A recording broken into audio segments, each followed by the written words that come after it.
नवजलधरवर्णं चम्पकोद्भासिकर्णं विकसितनलिनाशियं विस्फुरन्मन्दहास्यम् कनकरुचिदुकूलं चारुबर्हावशूलं कमपि निखिलसारं नौमि गोपीकुमारम् वंशीविभूषितकरान्नवनीरदाभात् पीताम्बरादरुणबिम्बफलाधरोष्ठात् पूर्णेन्दुसुन्दरमुखादरविन्दनेत्रात् कृष्णात् परं किमपि तत्त्वमहं न जाने। आज सवेरे जो चर्चा हुई थी उसको लेकर एक प्रश्न मेरे पास आया है। चर्चा थी बड़ी मधुर, परंतु उसमें जो प्रश्न उठा वो भी ठीक है, बड़ा सुंदर है। और ये इस प्रकार का प्रश्न हो ही जाता है, उसका कारण ये होता है प्रधान कि हम प्रेम तत्व को विज्ञान तत्व के साथ मिश्रित कर लेते हैं। इसलिए वो मन में प्रश्न का उदय होता है। ये सवेरे ये बात कही गई थी, श्री राधा भावमयी हैं। अनंत प्रेम सागर में, अगाध प्रेम सागर में अनंत प्रकार की तरंगें उठा करती हैं। समुद्र एक है, समुद्र का रस सर्वत्र एक है, परंतु तरंगें विभिन्न प्रकार की हैं। वही राधा जब एकात्मता का अनुभव करती हैं तो कहती हैं श्री कृष्ण से कभी वियोग हमारा हुआ ही नहीं, हो सकता नहीं, क्योंकि हमारा और उनका एक स्वरूप है, हम कभी दो हुए ही नहीं, दो है ही नहीं। जब कभी वे मान करती हैं, मान की तरंग आती हैं, तो वो कहती हैं मान में श्री कृष्ण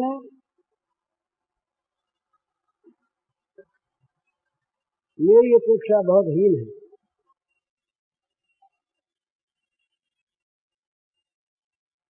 मैं मिलना चाहता। अब मर्यादी लोग यहाँ पर कहेंगे राम राम, भगवान के लिए ऐसा कह दिया। आज सवेरे जिस तरंग की बात कही वो बिल्कुल इससे विपरीत है। श्री राधा निरंतर सोचा करती थी इस भाव में जब वो आती तब, और ये दैन्य भक्त में हुआ करता है। मैं अत्यंत गुणहीन, मैं अत्यंत मलिन, मैं सर्वथा दोषपूर्ण, मेरे में किसी प्रकार के गुण की, सौंदर्य की, माधुर्य की, किसी प्रकार के किसी भगवान के योग्य गुण की कोई कल्पना ही नहीं है। मैं सर्वथा दोषपुंज, मलिनता का समूह मैं हूँ। ये सोचा करते। अब वहाँ ये है प्रेमिका, भगवान है प्रेमास्पद। इधर महीन विषय है सूक्ष्म प्रेम तत्व का, और इस प्रश्न के कारण से उसका जितना मोटा रूप है उसको मैं कुछ बताने की चेष्टा कर रहा हूँ। मोटा रूप श्री कृष्ण हैं प्रेमास्पद और श्री राधिका जी हैं प्रेमिका। जिसने अपना सर्वस्व समर्पण कर दिया है प्राणाराम प्राणास्पद प्रेमास्पद श्री भगवान के प्रति, उनके प्रति श्री कृष्ण का प्रबल आकर्षण है। ये श्री राधा के सिवा किसी को जानते नहीं, किसी को मानते नहीं। राधा ही एकमात्र उनकी आत्मा है।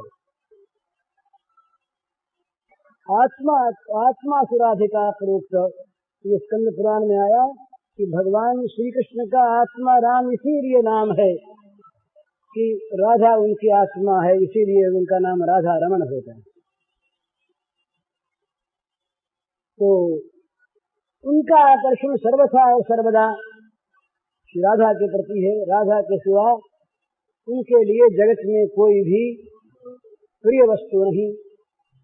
प्रिय से प्रियतर वस्तु उनके सामने कोई दूसरी बन करके आवे, वो उसका तिरस्कार करते हैं, नहीं चाहते। उनमें तो ये भाव है कि राधा के अतिरिक्त मेरा कोई प्रिय पदार्थ नहीं। तमाम आकर्षण सब जगह से सिमट कर राधा के प्रति समर्पित हो गया। अब राधा में ये भाव उठा कि मैं नगण्य, मैं तुच्छ, मैं गुणहीन, मैं मलिन, मैं दोषपुंज, मुझ पर ये सरकार इतने ऊंचे, इतने मधुर, इतने सुंदर, इतने चतुर होते हुए भी ये क्यों मुग्ध हैं। चंद्रावली जी हैं और श्री गोपांगनाएं हैं, वे सब मुझसे अधिक गुणवती हैं, मुझसे अधिक शीलवती हैं। ये प्रेम का स्वभाव है, वो अपने में निम्नता देखता है, अपने में नीचापन देखता है और प्रेमास्पद में ऊंचापन देखता है। ये प्रेम का स्वभाव है। जो अपने में ऊंचापन देखे वहाँ प्रेम समाप्त हो जाता है, वहाँ अभिमान रहता है। तो श्री राधा का भाव यह है कि मैं नगण्य, मैं तुच्छ, मैं नीचाच नीच, मैं दोषपुंज, मैं मलिनागार, मुझ पर उनका इतना आकर्षण क्यों है। तो राधा उनसे बीच बीच में कहती हैं कि मैं दोषपुंज हूँ, मैं आपके योग्य नहीं, आप मुझसे प्रेम करें, इस प्रकार का मेरे अंदर कोई गुण नहीं, कोई शील नहीं। पर जितना वो कहती हैं उतना उनका आकर्षण और बढ़ता है। तब यहाँ भगवत्ता नहीं रहती। श्री कृष्ण को यशोदा मैया जब लखुटी हाथ में लेकर डांटती है, खबरदार दुरात्मा कहीं का शरारती बच्चा, बात नहीं मानता, देखिए लाठी मेरे हाथ में, अगर जरा सी छींच की तो लाठी देख, पकड़ के बांध लेती है। और वो वहां का वर्णन आता है श्रीमद् भागवत में भगवान की रोनी सूरत का। आंखों से आंसू बह रहे हैं, काजल बह बह करके श्याम कपोलों पर नई छवि ला रहा है। मैया देना हाथ पकड़े हुए है, डर के मारे शरीर कांप रहा है श्री कृष्ण का। मैया को यूं देख रहे हैं भय के मारे और बाएं हाथ से आंसू पोंछ रहे हैं। क्या यहाँ वो भगवान नहीं? क्या यशोदा मैया उनको भगवान नहीं मानने वाली थी? पर यहाँ अगर भगवत्ता प्रकट हो जाए तो सारा रस भंग हो जाए। तो जैसे सखा डांटते श्री कृष्ण को, उस समय भी श्री कृष्ण भगवान ही हैं। जैसे मैया डांटती है श्री कृष्ण को वात्सल्य में, उस समय भी वो भगवान ही हैं। और जिस समय श्री राधा उन्हें उनके मान करके बैठती है और वो कहते हैं देहि में पद पल्लव मुदारम, तुम्हारे चरण कमल मुझे दे दो, मान करके सुनी भगवान है। और जिस समय राधा कहती है कि मैं गुणहीन, आपको मोह हो गया है, आपकी बुद्धि में भ्रम हो गया है, जो आप मुझे सुंदर मानते हैं, तो सभी भगवान। परंतु वहाँ भगवत्ता की आवश्यकता नहीं। वहाँ अगर भगवत्ता प्रकट हो जाए तो महाराज हाथ जोड़ के गए, सारा रस मृगलीला समाप्त हो जाए वहीं पर। अवध लीला हो नहीं। अगर राम को निरंतर यशोदा भगवान मानते रहे, निरंतर भगवान मानते रहे, हो नहीं वो लीला। वहाँ तो हाथ जोड़े, वो तो फिर बैकुंठ बन जाए, लीला धाम न रहे।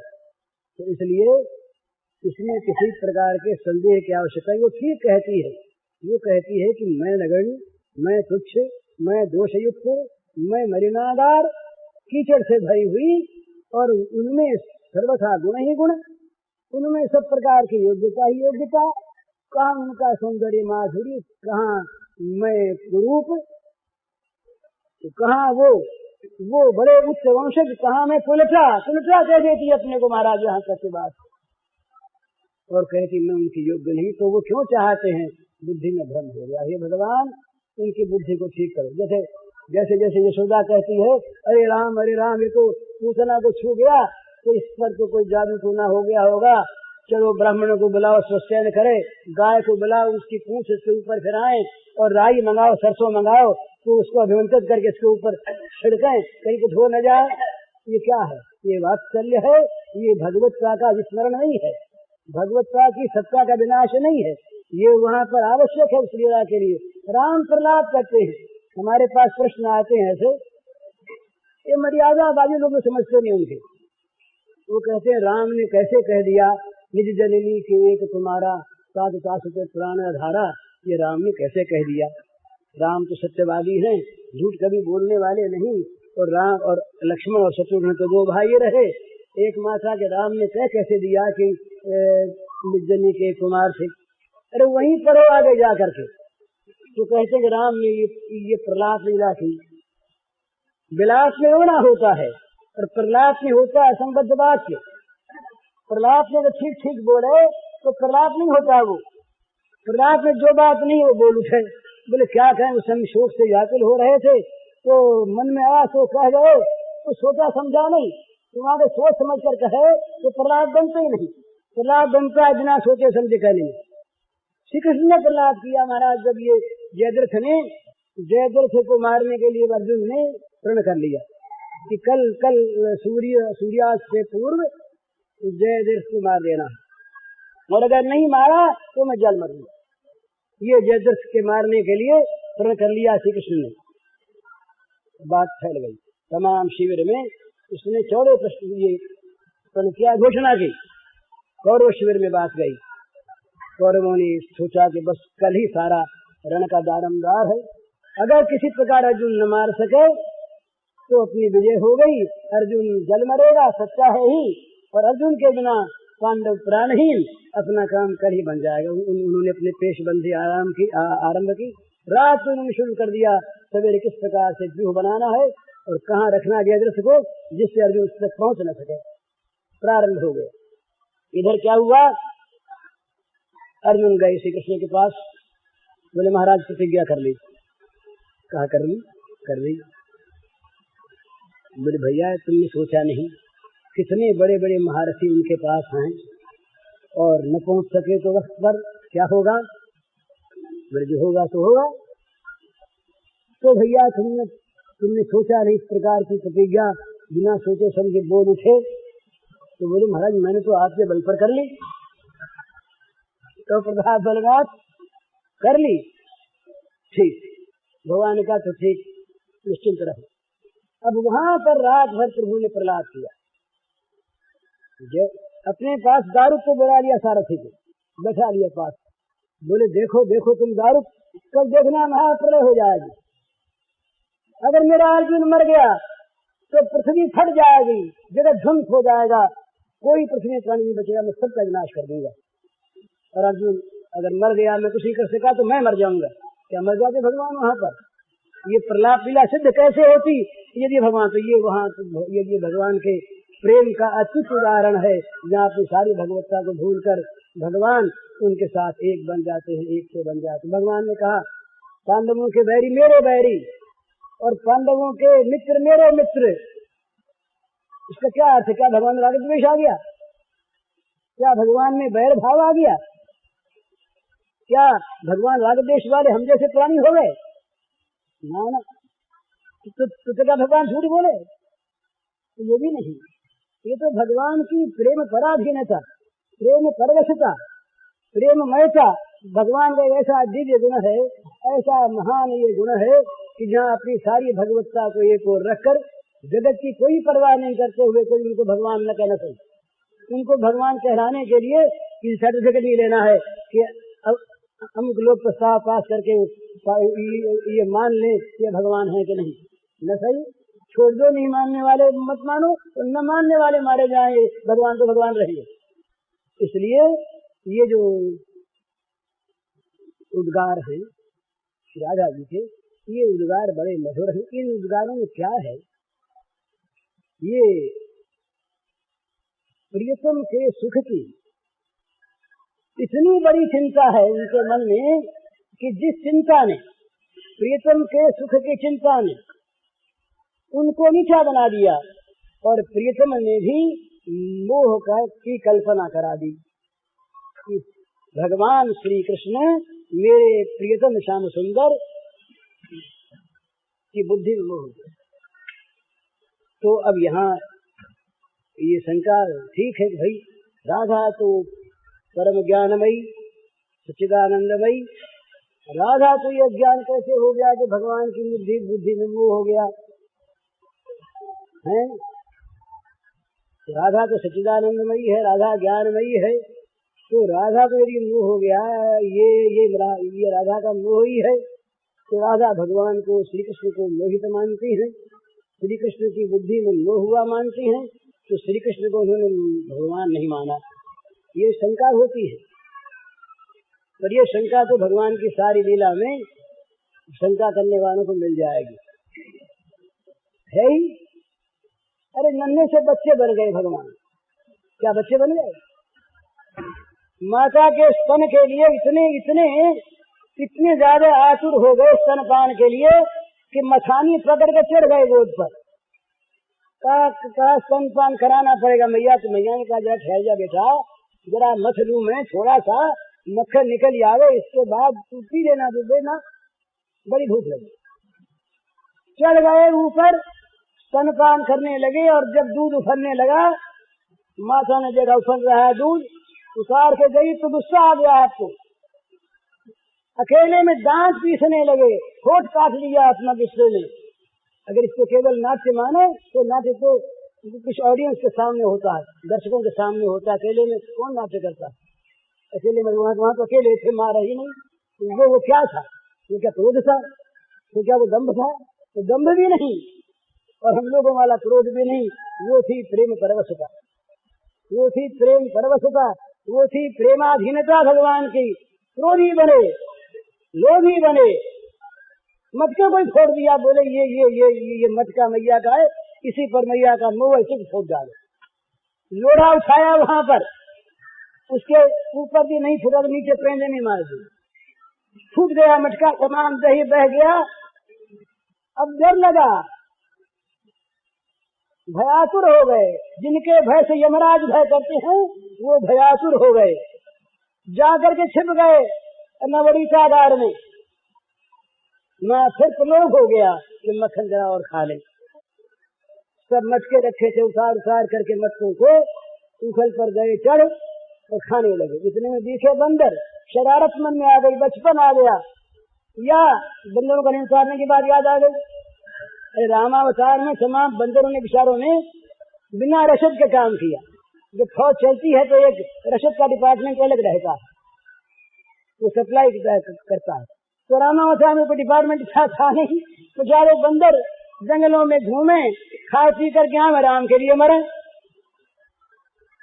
तो राम पर रण चढ़ा, तो राम ने सोचा कि इनको कोई उतारना, तो यहाँ उन बंदरों को बुलाया, हाथ से मक्खन खिलाने तुमको लगे, बांटने मक्खन वितरण हो गया। उधर न मालूम कितने बंदर आए, भगवान की लीला भय हुआ, लूट हुई।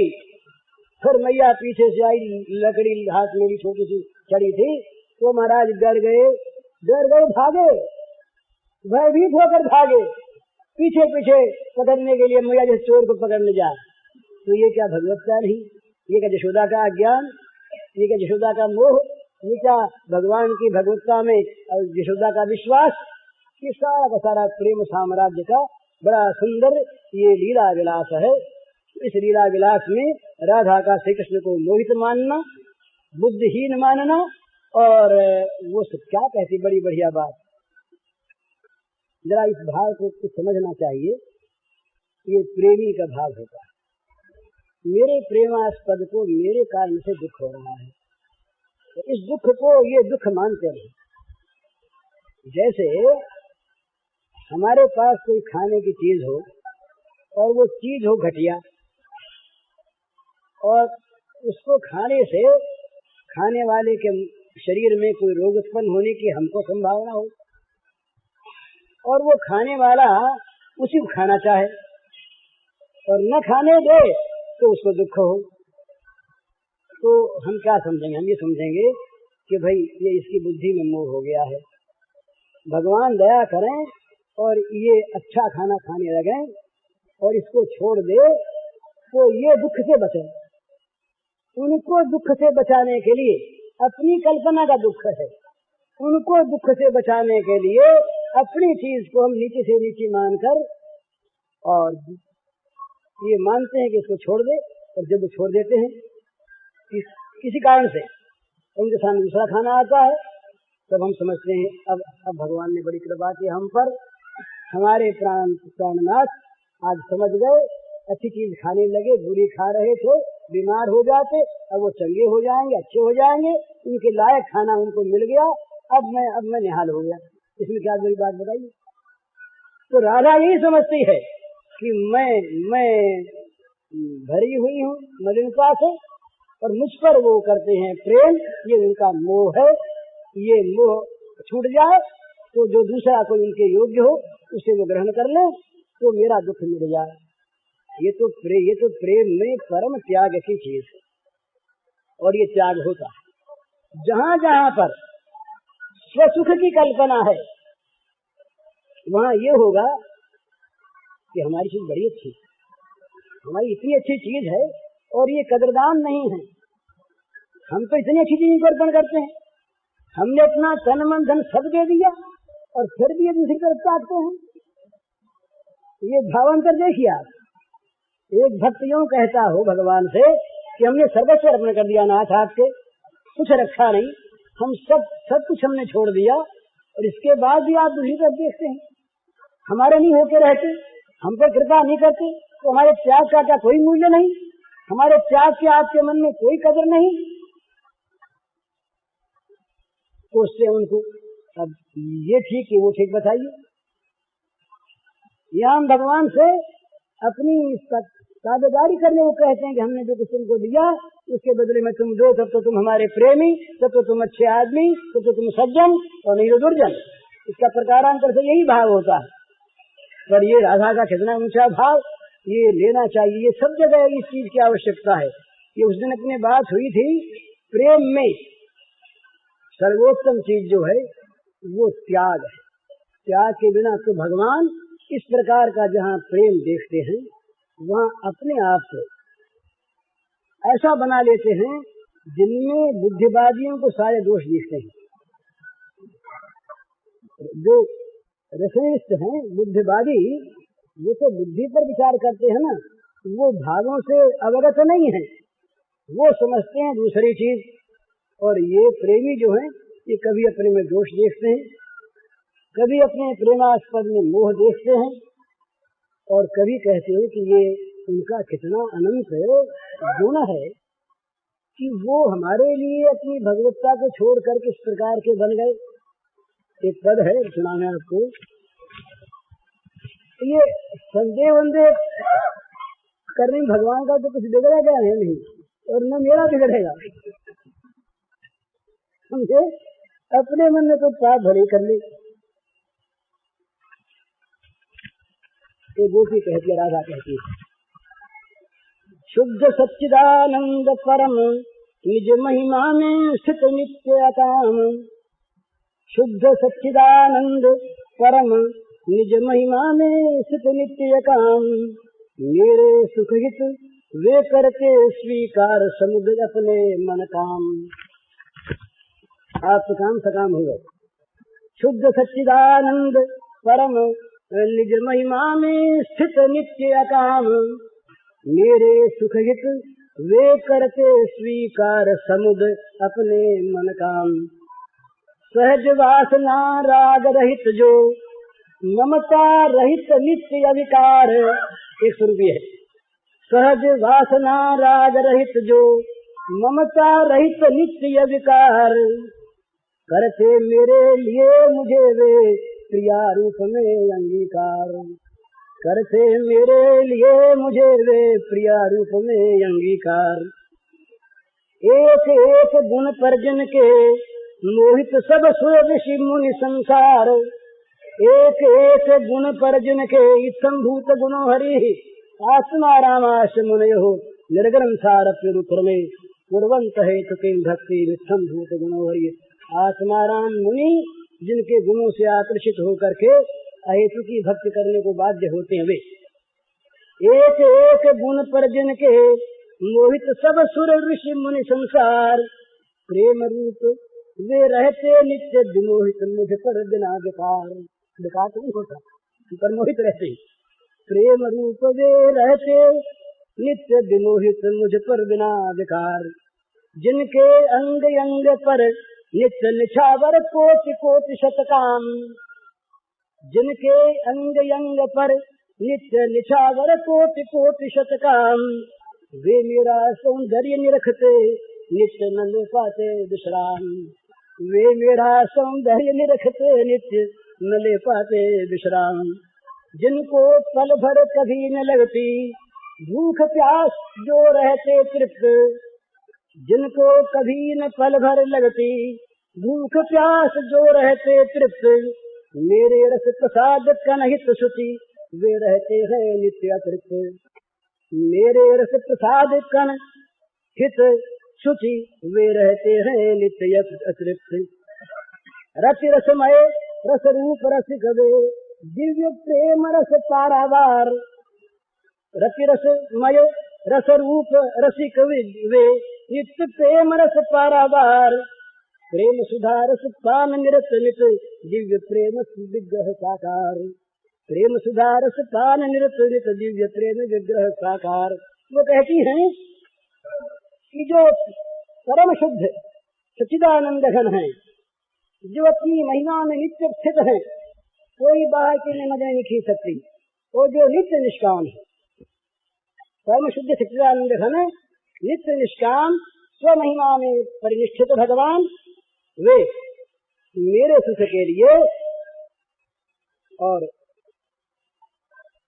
समुद्र प्रसन्नता के साथ बाध्य होकर नहीं काम का स्वीकार करते हैं, सकाम बन जाते।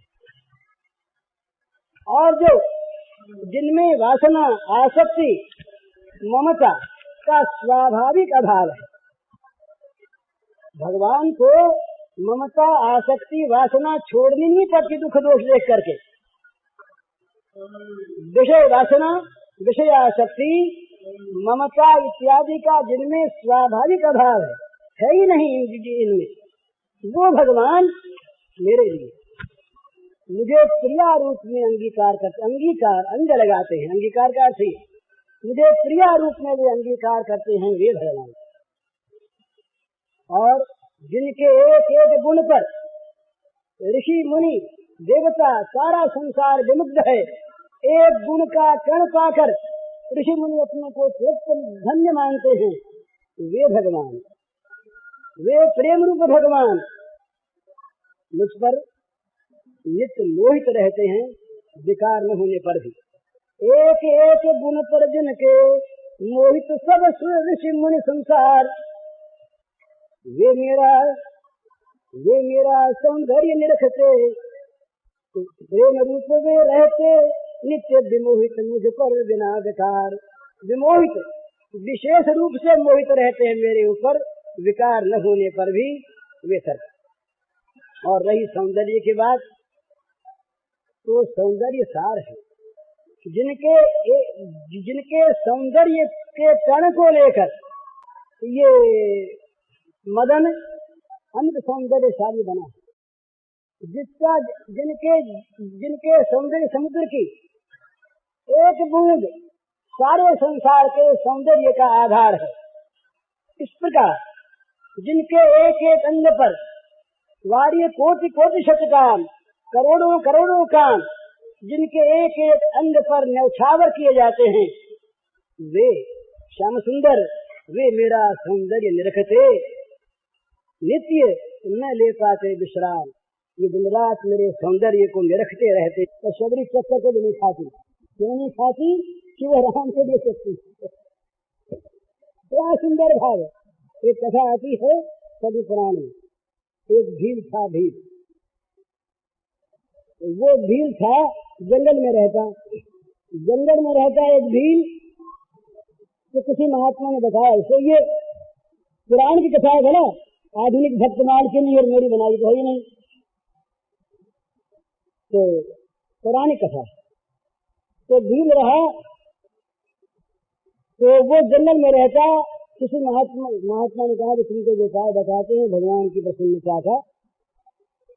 अब जो बहुत तार्किक नहीं होते ना, उनके लिए एक बात की काफी उसका उद्धार करें। और हम लोगों के लिए लाभ सुनते रहे और 20 वर्ष बीत जाए, हम सुनते हैं पर सुनने के लिए, करने के लिए नहीं सुनते। उसे सुना करने के लिए पूछा, महाराज बताओ क्या करें। इसीलिए प्राचीन काल में जिज्ञासु अधिकारी को उपदेश होता था, उपदेश बढ़ता नहीं था, उपदेश की दुकान नहीं खुलती थी। तो उससे कहा महात्मा ने, तुम एक काम करो, जंगल में मुक्त स्थान पर एक भगवान की मूर्ति है, पूजा उजा होती नहीं, तुम उसे भगवान मानो और रोज तुम एक काम करो कि जो सबसे मीठी चीज तुमको लगे, सबसे बढ़िया, वो उन भगवान को चढ़ा दिया करो। समझ रही चीज। अब सीधा आदमी, अब ये पढ़ा लिखा था नहीं, अब मीठी का पता कैसे लगे, स्वाद का पता कैसे लगे। तो रोज वो क्या करता, कोई फल तोड़ता किसी पेड़ का और फल तोड़कर उसे चखता, मीठा होता तो ले जाता दौड़ करके वहां भगवान के पास, उनके मुंह में रख देता, और न स्वाद होता तो फेंक देता या अपने खा लेता। बुरी चीज थी। एक दिन उसे फल मिला, उस फल को लेकर, फल को उसने मुंह में रखा, तो था बड़ा मीठा। तो निकालने लगा तो दैव की गति ऐसी, भगवान की मर्जी, वो गले में चला गया। अब उसके बड़ी व्याकुलता हुई कि इसको निकलना तो है नहीं, ये इतना बढ़िया फल हमारे पेट में क्यों जाए, ये जाए हमारे सरकार के पेट में, और निकलता है नहीं। तो उसे गला पकड़ लिया। अब गला पकड़ के उल्टी करने लगा। अब देखिए ना कितनी चलता है, उल्टी में अगर निकल जाए तो ज्यादा उसमें, अब उल्टी में जूठा हो जाएगा या खराब हो जाएगा, इसकी परवाह उसे नहीं है। वो तो एक भावापन्न है। भगवान जो है ना, ये ऊपर की जगह को नहीं रेखते, ये तो अंतर को देखते हैं। तो साहब वो नहीं निकला, उसने अंगुली भी अपने मुंह में कैसे उल्टी जाए, नहीं हुई, तो दौड़ा गया वहां भगवान के सामने। दौड़ करके आते हुए तो प्रार्थना लगा, कैसे निकले करने लगा, वो निकले नहीं, मसले में गया। तो उसके ध्यान में बात आई कि दूसरी बात है, तो कुल्हाड़ी लाई, कुल्हाड़ी लाकर गले को काट दे। अब ये तो उसके भान नहीं कि गले काटने के बाद मर जाएंगे तो फल कहाँ से निकलेगा, कौन देगा। मन में आया कि कुल्हाड़ी से गला काट दें और गले में से निकल जाएगा फल, तो ले लेंगे अपने आप ही, उनका फल हमारे मीठा उनके लिए, बढ़िया चीज उनके लिए, अब उनकी चीज हमारे पेट में कैसे जाए। तो लाया कुल्हाड़ी, कुल्हाड़ी ला के जो उसने गले पर रखी कि भगवान ने प्रकट हो गया, हाथ पकड़ लिए, भगवान ने हाथ पकड़ लिए, क्या तुम्हारा फल हमें मीठा हो दिया, प्रकट हो गए मूर्ति में। अर्चा अवतार हमारे यहाँ होता, अर्चा अवतार हो गया तो इसका मीठा नहीं होता। तो हमारा पिछले प्रसाद जो हम लगाते हैं पहले से ही ऐसा बढ़िया बने, तो दिन महाराज बहुत देर कर रहे हैं, जैसे भगवान को भोग नहीं लगा, अपने खाने की जल्दी मन में आ रही है, और भोग ले लिया, बोले कैसी बुरी जरा, अब चखे तो कैसे, पर मन ही मन चख लेते हैं, उसको जूझा कर देते हैं उसे। तो ये भक्ति का रसिक प्रसाद है ना, ये जूझा नहीं होता भगवान के लिए। तो जिसको कभी न पल भर लगती, भूख प्यास जो रहते तृप्त, मेरे रस प्रसाद प्रणहित शुचि, वे रहते हैं नित्य अतृप्त, मिलते ही रहते। तो चाहते हैं रस, ये प्रसाद रोज मिलता है। और अंतिम बात कहते हैं, रति रसमय रस रूप रसिक, ये उपनिषद में आता है, रसो वैसा। ये रस जो है, जो वास्तविक रस है, ये भगवान। इस दिन हमने कहा था कि संसार में तो पुरस है, विरस है, अरस है, विपरीत रस है, उत्सुक रस है, और रस है ही नहीं। बुरे को भली चीज मान लेना, ये विपरीत रस है। भोग, पाप रूप भोग को प्रिय मानना, ये उत्सुक रस है, रस है ही नहीं। वहां पर रस की कल्पना करना, ये अरस है। भगवान न अरस है, न पुरस है, न दुरस है, वो रस है। और रस में एक बहुत बड़ी चीज वो सरस रस है, रस भी सरस है। तो रसो वैसा, तो सरस रस के वो रसिक हैं। ये एक विशेष बात है, रस रूप रस का रसिक नहीं होता। ये प्रेम राज्य की बात है। सच्चिदानंद घन, सच्चिदानंद धन का कोई नहीं होता। पर यहाँ जो सच्चिदानंद है, वो अपनी सच्चिदानंद धन की दूसरी मूर्ति बनाकर उससे प्रेम करते हैं। राधा दूसरी मूर्ति है, अभिन्न है। तो रति रसमय रस रूप रसिक वे, दिव्य प्रेम रस पारावार। पारावार कहते समुद्र को। दिव्य प्रेम रस के अगाध समुद्र हैं वे। प्रेम रस के अगाध समुद्र, प्रेम सुधा रस पान निरत, वो मेरे रस का, और मेरे रस को वो अमृत मानकर उस रस का नित्य निरंतर पान करने में लगे रहते। उनका दूसरा काम ही नहीं। ब्रज के ठाकुर हैं, ये ठाकुर लड़ाई वड़ाई नहीं करते। इन्होंने ब्रज के ठाकुर ने किसी राक्षस को मारने के समय इन्होंने ऐश्वर्य रूप को प्रकट किया, तो हथियार नहीं दिया हाथ में। खेल खेल में मारा, किसी की चोंच फाड़ दी, किसी की लाठी मार दी, किसी को पी गए, किसी को ऊपर से पटक दिया, किसी का स्तन चूस लिया, हाँ, किसी का गले घोंट दिया, पर हथियार नहीं लिया है। ब्रज के ठाकुर ने हाथ में बचा लिया उसे। तो ये जो ब्रज के ठाकुर छोटे से शिशु भगवान, ये बड़े मधुर मधुर मुरली लिए हुए, तो ये जब पूजा से सामने आता, तब इनकी जो ऐश्वर्य शक्ति है वो तो रहती है पास, तो थोड़ा भजन का काम कर दिए थी, और ये तो खेलती रहती। अघासुर के मुंह में गए खेल में, वहां खेल खेल में घुस गए, मुंह में खेलते हुए घुसे। ऐसे शक्ति ने वहां काम किया, अपने आप इनकी बेजानकारी नहीं, इनके शरीर को उसकी जान में इतना बढ़ा दिया, उसका गले घुटने लगा बेचारे का, निकल गया दम उसका, गला घुट करके। ये तो जो भी कहीं रहे, इतनी श्याम सुंदर छोटे से। ये भगवान में दो चीज रहती है, ये ऐश्वर्य और माधुर्य साथ साथ। अब यशोदा मैया के हाथ से करधनी पहनाई हुई है, और यशोदा मैया अपने हाथ की मुट्ठी से हाथ पकड़े हुए, उनका हाथ में आ गया है। उसी समय रस्सी से इनकी कमर नहीं बनती। क्या बात है, कमर इतनी बड़ी हो गई और हाथ नहीं छोटा, तो उसी कमर में करधनी बंधी हुई, जो छोटी सी बांधी थी वो कभी छूटी नहीं उसके कमर के विस्तार होने से। तो क्या चीज है ये, माधुर्य की सेवा में कभी ऐश्वर्य आता है, और ब्रज के ठाकुर जो है ये रहते हैं बड़े ही मधुर। तो जहाँ ये माधुर्य है, वहां पर भगवान सब कुछ है। वहाँ मोह, वहाँ क्रोध, वहाँ काम, वहाँ लोभ, वहाँ भय, वहाँ बंधन, ये स्वयं ये सब बन जाते हैं अपने आप। बाहरी क्रोध उनको नहीं आक्रांत करता, ये गंदा काम उन पर नहीं आक्रमण करता, ये बाहरी विषयों का लोभ उनमें नहीं जागृत होता। वो स्वयं ही काम बन जाते, क्रोध बन जाते, लोभ बन जाते, भय बन जाते, और रस्सी बनकर अपना बंधन बन जाते। बांध दिया मैया ने, जिन बांधे सुर से नाग नर, प्रबल कर्म की डोरी, कोई अविच्छिन्न ब्रह्म जसमति हथि बांधो, सतकर छोरी, रोते हैं गांठ खोली सत्य।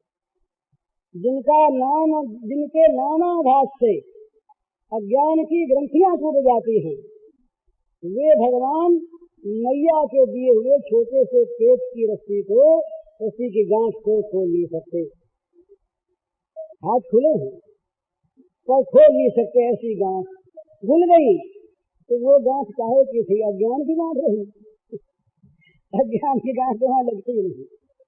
और अज्ञान की गांठ वाले कहीं उनका नाम ले लेते हैं तो गांठ अपने आप खुल जाती। बोले उसका नाम ले लिया, गांठ नहीं रहेगी। यहाँ पर अज्ञान ग्रंथ जो है ये भगवान के सामने नहीं रहती, परंतु ये गांठ ऐसी अपने आप बांधी हुई है ना। अरे यशोदा मैया क्या नहीं खेलने आते तो कौन नहीं लाता? इच्छा में छोटी भूत में ऐसे को कि ये कर्म बंधन में तो आए नहीं, ये बंद करके वहां पर आ गए। इन पर कोई कर्म का तो कोई प्रभाव था नहीं। शांत भौतिक इनका देह नहीं, जन्मने वाले ये है नहीं, मरने वाले है नहीं, किसी के बंधन में तो आए क्यों? खुद बनने के लिए आए। अपनी लगाई हुई गांठ, अपनी गांठ को अपने आप कैसे खोले? तो मैया से रोते हैं, वो खुलती नहीं गांठ। जब यमराज वो पेट में फूट कर गिर पड़े और वो नलकूबा और मणिगिरी निकले, मैंने श्रवण किया। फेरी वेरी बच्चे देखते रहे कि ये कौन निकले आग से जलते हुए, जो ये देवता थे तो खड़े खड़े देख रहे, ये देखो ना, ये तो कन्हैया गया हाथ जोड़ते और ये क्या बड़बड़ाते हैं। उनको तो समझे नहीं बेचारे, उन देवताओं की भाषा थे।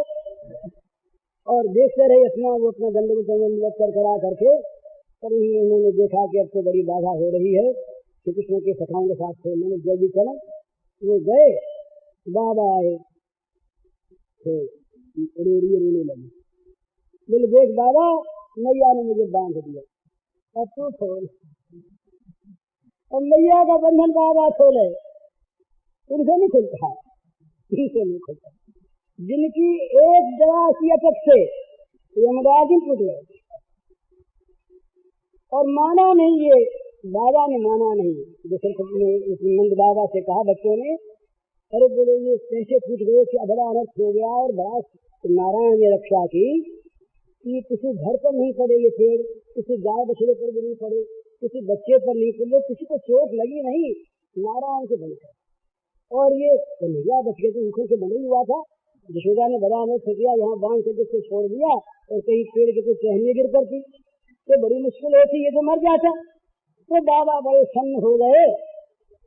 तो उन्होंने कहा बच्चों ने कि बाबा, अरे कन्हैया ने तो गिरा इन पेड़ों को, हमने देखा इसने ला करके उछल को अटका दिया और झटका दिया तो पेड़ फूट के गिर पर इसने गिराए। तो बाबा हंसने लगे। जैसे बच्चे जो थे ना, बेसमझ बच्चे हैं, बड़ा कन्हैया से कहीं पेड़ फूटते जो हिलने वाले नहीं इससे नहीं पूछते। अब कन्हैया लगे रोने, बोले देख बाबा, मैया ने बांध दिया मुझको। अब बाबा देख मैया की गोद पे जाऊंगा नहीं, मैया आएगी तो बोलूंगा नहीं उससे, उसकी गोदी जाऊंगा नहीं, और तू मेरा बंधन खोल दे। चिपका लिया हृदय से श्याम सुंदर को नंद बाबा ने। आंखों से आंसू बहने लगे। कहा यशोदा बड़ी निष्ठुर है, दया नहीं आई उसको। इस नन्हे से श्याम सुंदर नवनील ये परम कोमल, इसको रस्सी से बांध दिया यशोदा ने। अकल मारी गई, बुद्धि रही नहीं, खोली गांठ, चिपका लिया हृदय से। सुसुक कर रोने लगे नंद बाबा और आप्यायित होकर कन्हैया रोने लगे। जब देखा बाबा रोता है तो थोड़ी पकड़ कर बोले, अरे बाबा रो मत,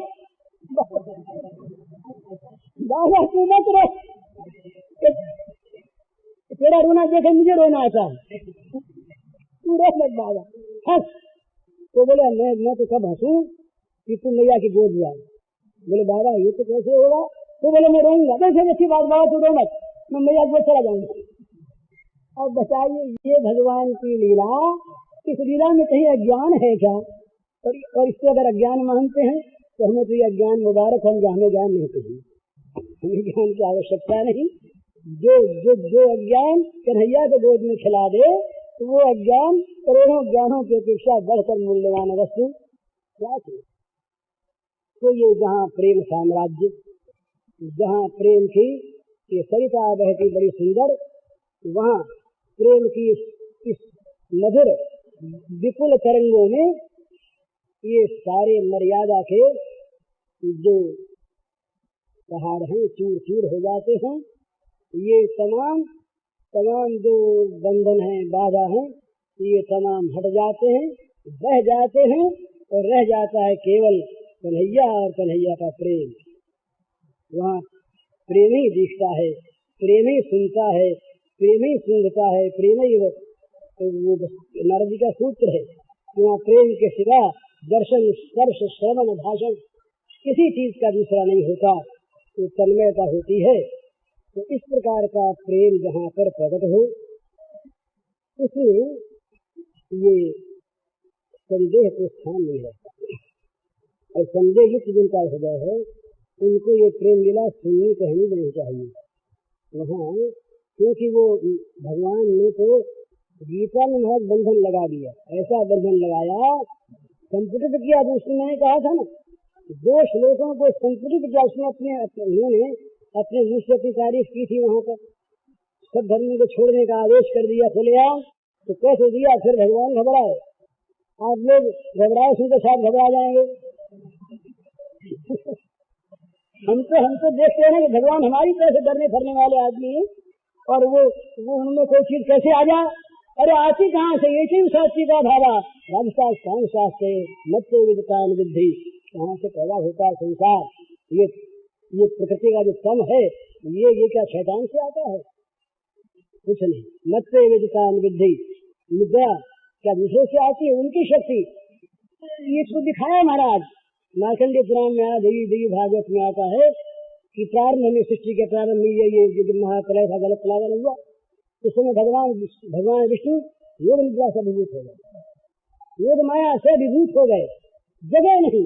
तो क्या वो माया ज्ञान था? क्या वो योग निद्रा कोई अज्ञान की गांठ थी, कोई माया थी जिसने उनको आच्छादित कर लिया? उनकी अपनी शक्ति। उन्होंने कहा जब हम सोते हैं तो किसी दासी से कोई कह दो कि देखो तुम सोते हमको जगाना नहीं, तुम पहरा देना, तो नींद लगी पहरा देना, वो अपना आराम करने लगे, बिगड़ा क्या इसमें? तो भगवान को भगवान मानने के बाद तो कोई चीज रहती नहीं। पर प्रेम राज्य में यहाँ इस प्रकार का एक ये स्तर है जहाँ पर संदेह को स्थान नहीं, ये मर्यादा का त्याग नहीं होता, ये तो सीमोल्लंघन अपने आप है, जहाँ ससीम हो करके असीम खेलता, जहाँ ससीम होकर असीम खेलता है। हम इस ससीम से असीम की ओर जाते हैं। ससीमता को हटाकर सात्विक ज्ञान यही कहता है कि सारे अविभक्तम विभक्तेषु, सारे अभिभक्तों में, सारे विभक्तों में विभक्त को देखो। और ये भगवान जब वापस प्रेम राज्य में आते हैं तब ये असीम ससीम हो जाते हैं, तब अविभक्त स्वयं विभक्त हो जाते हैं। ऐसा वर्णन आता है कि श्री राधा का प्रादुर्भाव है भगवान के श्रीअंग से, और तमाम श्री गोपांगनाओं का प्रादुर्भाव है ये श्री राधा के अंग से। देवी भागवत के 9वें स्कंध में ये वर्णन आता, बड़ा सुंदर। भगवान के श्रीअंग से राधा जी प्रकट होती, और राधा जी के श्रीअंग से उनके काया विहूर का तमाम गोपी जनों का प्राकट्य होता है।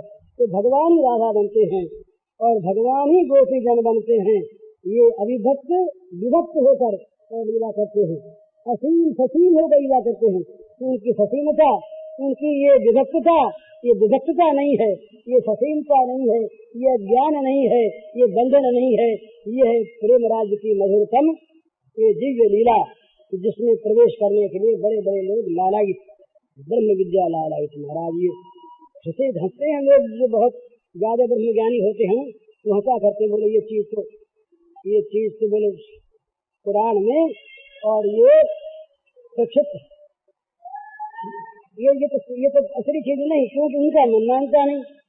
सद पुराण में आता है कि जावाद ऋषि ने देखा एक जंगल में बड़ा सुंदर सुमनों से वो खिला हुआ एक अरण्य है, उसमें एक बड़ी सुंदर वाटिका है।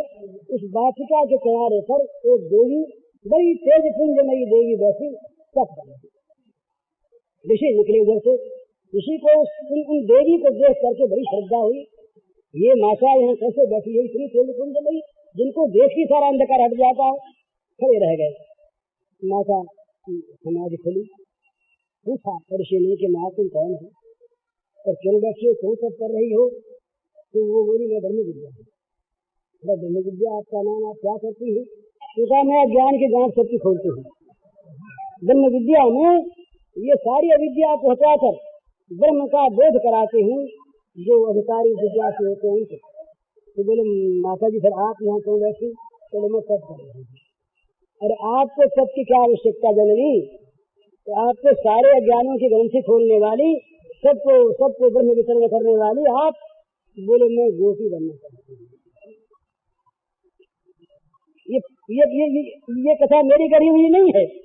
जो लोग प्रक्षिप्त मानते हैं वो चाहे पद्म पुराण की इस कथा को कल्पना भरी माने, पर कथा पद्म पुराण के मैं खोल कर तैयार हूँ आपको। तो वो कहती है मैं गोपी भाव से भगवान की पूजा करना चाहती हूँ। इस रस का मुझे पता नहीं, ब्रह्म का तो पता, इस रस का पता नहीं, इसलिए मैं तप करती हूँ।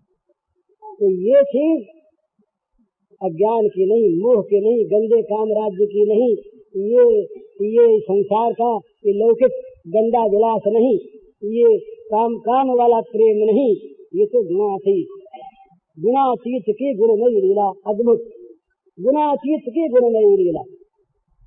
जो नित्य गुणातीत है, जिनके अंदर सांसारिक गुणों का, प्राकृतिक गुणों का लेशाभास नहीं, लेश गंधाभास नहीं, उनकी ये अप्राकृत जगत में प्रापंच लीला, ये निष्प्रपंच की प्रापंच लीला। भागवत में ये शब्द आया है कि ये निष्प्रपंच की प्रापंच लीला।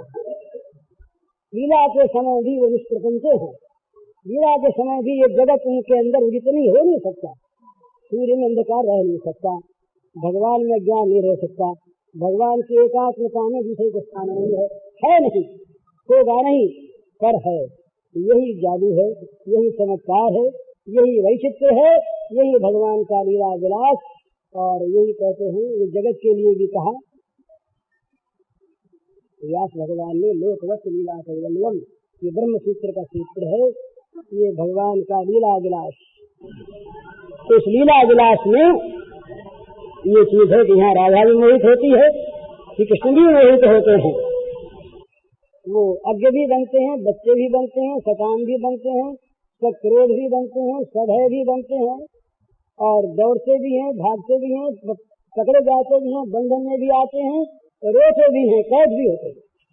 ये सारी चीज वो अपने आप स्वीकार करते हैं, और उनको जो ऐसा मानते हैं, उनके भक्त जिनको निमित्त लेके वैसा बनते हैं, ये बड़े भाग्यवान हैं कि जिनके लिए भगवान ऐसा बने। वो महाराज बड़ी सुंदर चीज ये क्या बताना भैया, भगवान के लीला धाम में जितना आकर्षण है, उतना आकर्षण वो शांत भगवान के सच्चिदानंद घन स्वरूप में नहीं है। वहाँ तो आकर्षण की वस्तु नहीं है, वहाँ तो स्वरूप है, स्वरूप है ना। वहाँ तो सारी लीलाओं का शांत समुद्र में अवसान है, और यहाँ सारी लीलाओं का विच्छान है। तो कल जैसा मैंने कहा था, ये नाचता हुआ ब्रह्म है, वहाँ शांत सोया हुआ ब्रह्म है। और ब्रह्म ये नाचने वाला ब्रह्म, नारद से सुख व्यास रखें, प्रतिहार कहु पुनि पारण पावे, साहि अहिर किछो हरिया, छछिया भर छाछत नाथ नचान। बड़े बड़े देवता जिनको मानते पूजा करते, जाय अखंड अनंत अभेद अछेद सुभेद बताओ। अखंड है, अछेद है, अभेद है, अभिन्न है, अरूप है, स्पर्श है, सब कुछ वो है, सब में ये लगा निषेध मुख से भगवान का वर्णन। और ये भी वो, ये भी वो, ये भी वो, ये भी वो, जिसे देखो तो श्याम में ये विधि मुख से भगवान का वर्णन, दोनों ही आवश्यक है। गीता में निषेध मुख बहुत कम आता है। वहाँ श्याम सुंदर खेलते हैं तो वहाँ नहीं कहते हैं कहते। ये तो कहते हमारे सिवा कुछ नहीं है, पर हम हैं कहते हैं। सब में हमको देखो, ये कहते हैं, कुछ मत देखो, ये नहीं कहते, ये बहुत कम कहते हैं, इशारे से कहीं कह देते हैं ना सतो विद्यते भावो ना भाव विद्यते, इशारा करते हैं पर खोल के नहीं कहते, खोल के कहते मैं ही हूँ बस। मत्ता फसर नाम यज्ञ जैसे होंगे मेरे सिवा कुछ नहीं, मैं हूँ। पर ये भी वो नहीं, ये भी वो नहीं, नेत नेत शब्द गीता में नहीं आता। तो श्याम सुंदर बोलते, ऋषि मुनि बोलते होते उस रूप में बोलते। यहाँ तो खेलने वाला खुद बोल रहा है ना, वो अपने निषेध कर दे अपने आप। तो अर्जुन कहे महाराज फिर तो ये विराट की क्या आवश्यकता, आप अपना हटो, हम तो सन्यासी होने को तैयार थे ही, तो राजवाज कुछ नहीं है।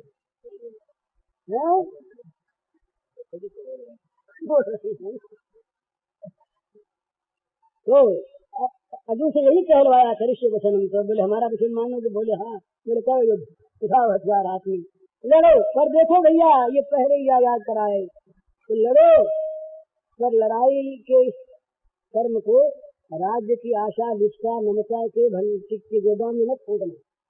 तो कहाँ फेंके महाराज? तो मई सर्वाने करवानी चाहिए किया अध्यात्म चेतसा निराशी निर्ममो भूतवा युद्ध से जगत ज्वर, ये मेरी गोदाम में, मेरे में सबका निक्षेप, संन्यास माने निक्षेप, भली भांति परित्याग करके चले जाओ, उनमें बोले उनको छोड़ो, निराशी निर्ममो भूतवा युद्ध से जगत ज्वर, आशा छोड़ दो, ममता छोड़ दो, तो कामना के बुखार को उतार दो। जगत ज्वर, ज्वर जो है ये काम ज्वर है, कामना के बुखार को उतार दो और बस लड़ो। युद्ध पर लड़ते रहो और मुझे फेंकते रहो, इस कर्म को मुझे फेंकते रहो। सर्वाणि कर्माणि मयि सन्न्यस्य, अध्यात्म चेतसा का बड़ा महत्व, मुझे मन को लगाओ है इसका ये लड़ो। पर सर्वेषु कालेषु मां स्मरयुध्य च मयि अर्पित मनो बुद्धि, मन बुद्धि मुझ में रखो, लड़ो मेरे लिए। बुद्धि का प्रयोग लड़ने के द्वारा मुझ में लगाने के लिए करो, मुझ में लगे हुए बुद्धि से लड़ो, मुझ में लगे हुए मन से लड़ो, मुझ में लगे हुए जीवन से लड़ो। तो क्या होगा? नाम एव एष्यसि असंशयम, ये दूसरों के लिए कहा, मुझको ही प्राप्त होगे निस्संदेह। एव भी और असंशय भी दोनों, कहीं कहीं मानने वाले भूल न रह जाए। महाराज जी प्रेम राज्य की बड़ी मधुर बात ये बनारसी बाबू ने पूछ ली, तो ये वर्णन हो गया।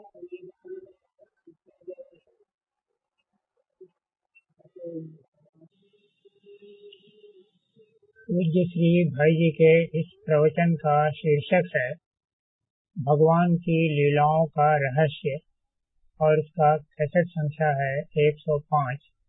यह प्रवचन पूज्य श्री भाई जी ने गीता भवन स्वर्गाश्रम में दिनांक 14 अप्रैल 1960 को सायंकाल दिया था।